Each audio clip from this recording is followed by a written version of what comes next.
No, what's wrong with the OC, man? Give me the belt! No!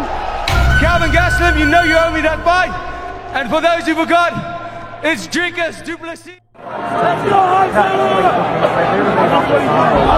what the...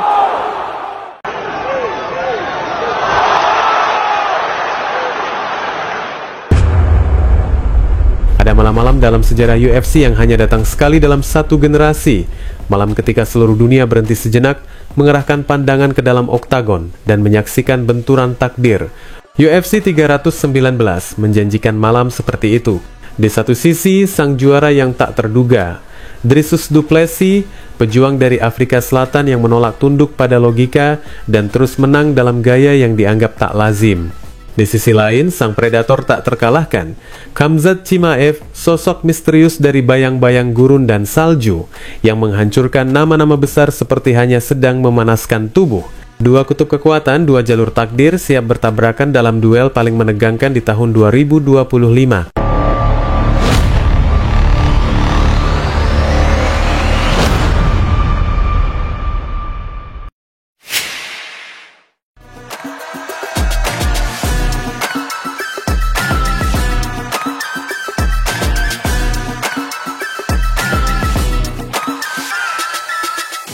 Perjalanan Dricus du Plessis dengan rekor 23 kemenangan dan 2 kekalahan bukanlah kisah klasik petarung UFC.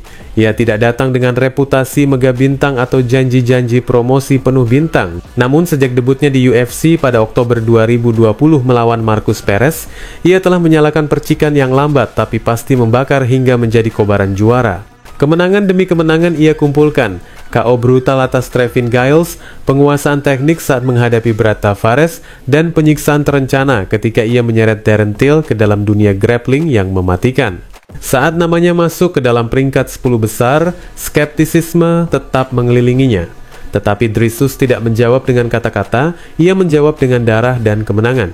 Saat bertemu Robert Whittaker, seorang legenda, mantan juara, petarung elit di UFC 290, banyak yang memprediksi bahwa kebangkitan du Plessis akan berakhir. Namun kenyataan di oktagon sungguh berbeda. Ia bukan hanya menang, ia mendominasi, ia menyentakan dunia MMA dari ketidaksadarannya. Kemenangan atas Whittaker membuka pintu gelar yang selama ini hanya ia pandangi dari kejauhan. Dan ketika pertarungan perebutan sabuk akhirnya datang, du Plessis tidak menyia-nyiakannya. Ia mengalahkan Sean Strickland, salah satu striker paling rumit di divisi tersebut, dalam sebuah laga penuh darah, emosi, dan stamina. Laga itu diberi penghargaan Fight of the Night, dan Dricus resmi menjadi raja baru kelas menengah.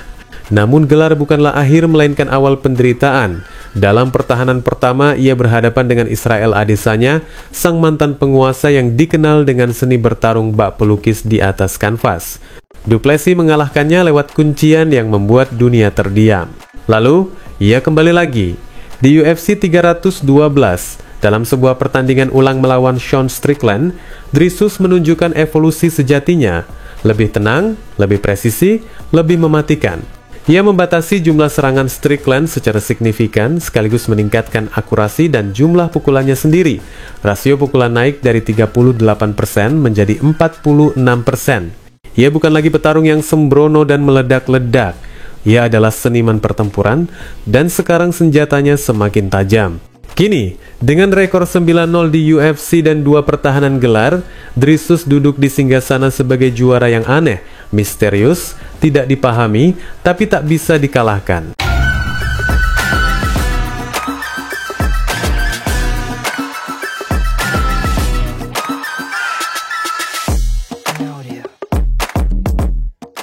Khamzat Chimaev dengan rekor 14 kemenangan dan belum satu petarung pun yang telah mengalahkannya. Bukan hanya petarung, ia adalah bayangan yang menghantui seluruh divisi. Dalam setiap langkahnya, ia membawa aura mencekam. Seolah-olah setiap pertarungan hanyalah formalitas menuju kehancuran lawannya. Debutnya di UFC pada Juli 2020 adalah ledakan pertama. Ia menyelesaikan John Phillips dengan submission, lalu menghancurkan Rhys McKee hanya 10 hari kemudian, memecahkan rekor UFC untuk kemenangan tercepat dalam waktu beruntun.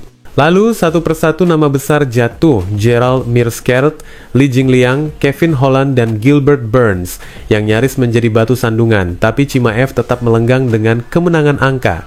Namun seperti semua kisah epik, perjalanan Chimaev tidak selalu mulus.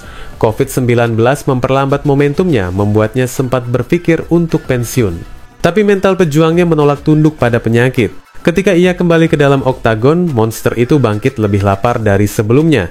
Ia menyeret Kamaru Usman, mantan raja kelas welter, ke dalam permainan brutalnya, lalu membuat Robert Whittaker menyerah dalam waktu singkat melalui submission mematikan di UFC 308. Kemenangan atas Whittaker bukan sekadar tambahan rekor. Itu adalah deklarasi terbuka bahwa Chimaev siap merebut singgasana.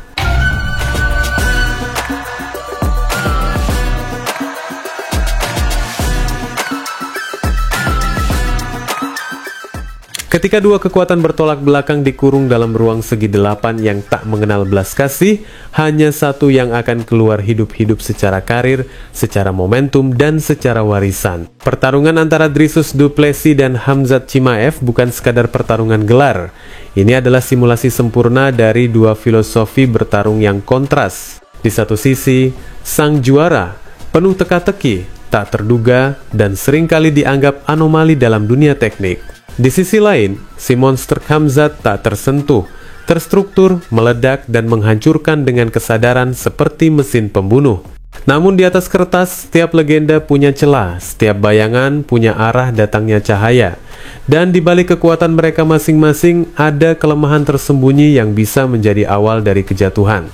Khamzat Chimaev bukanlah petarung yang beradaptasi. Ia adalah badai yang memaksa semua orang untuk menyesuaikan diri dengannya.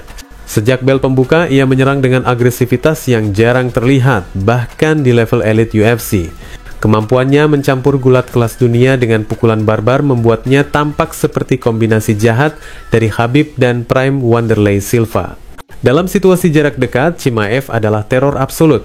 Ia akan menempel, mengangkat, membanting, dan menyiksa lawan dengan tekanan konstan. Ia memiliki pemahaman posisi tubuh yang sangat tinggi dan mampu menjaga dominasi di atas tanah sembari menyisipkan pukulan-pukulan tajam. Dan bila lawan mencoba menyerang lebih dulu, dia mampu counter dalam waktu sepersekian detik dengan clinch yang menyiksa atau takedown yang menghentak bumi. Namun, tidak ada mesin yang bisa beroperasi terus-menerus tanpa panas berlebih. Kelemahan terbesar Chimaev muncul dalam pertarungan panjang, daya tahannya yang belum teruji secara konsisten dalam 5 ronde penuh. Saat menghadapi Gilbert Burns, ia menunjukkan celah dalam pertahanan, emosi yang meledak-ledak, dan ketidaksabaran dalam strategi.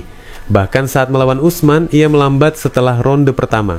Jika ia tak bisa menyelesaikan laga dengan cepat, dan Du Plessis terkenal dengan kemampuannya bertahan di bawah tekanan, Chimaev bisa kehabisan tenaga sebelum mencapai klimaks.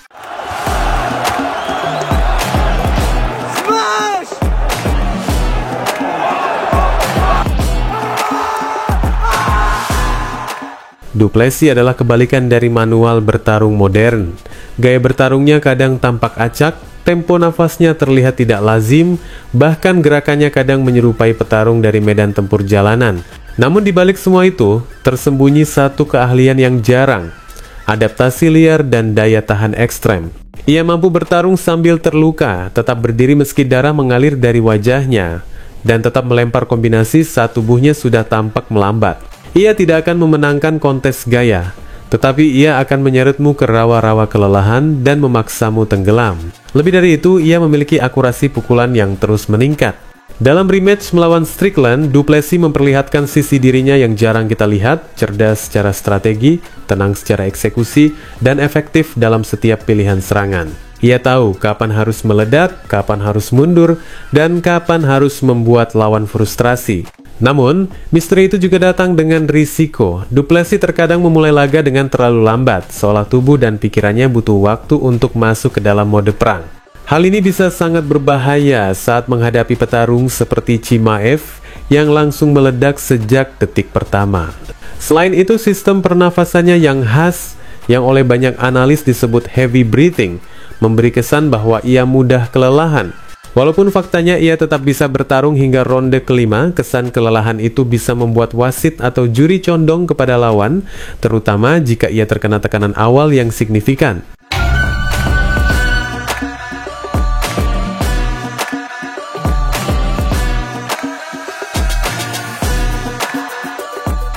Jika Chimaev ingin menang, ia harus memperlakukan Du Plessis seperti semua korbannya sebelumnya, menyerang sejak bel pertama, tidak memberinya ruang berpikir, dan menyelesaikan laga sebelum waktu berubah menjadi musuh. Namun jika Du Plessis mampu bertahan dari badai awal, pertarungan ini bisa berubah menjadi arena miliknya.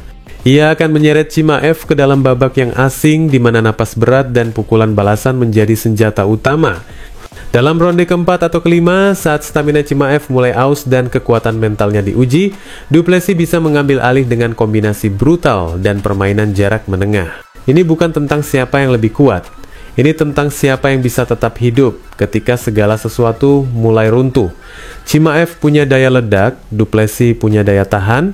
Chimaev adalah pukulan petir yang menggelegar. Du Plessis adalah gempa bumi yang pelan tapi menghancurkan pondasi. Malam UFC 319 akan jadi pengadilan bagi keduanya.